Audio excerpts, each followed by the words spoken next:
आनंदपुर विधायकों द्वारा मधुबाबू पेंशन बंटन और लक्ष्मी बस शुभ उद्घाटन।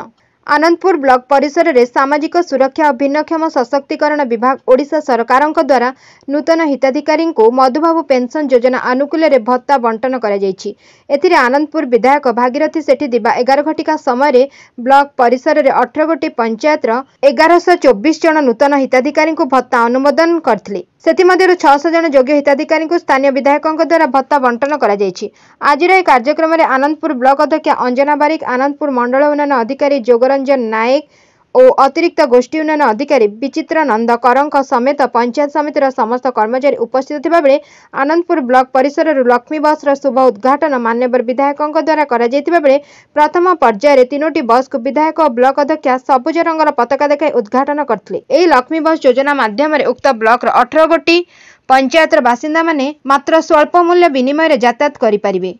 एही कार्यक्रम में जिला परिषद सभ्य और सरपंच समिति सभ्य नायब सरपंच वार्ड मेंबर माने कार्यक्रम में सामिल होइतले। आनंदपुर निर्मल चंद्र रावल रिपोर्ट एकाम्र न्यूज।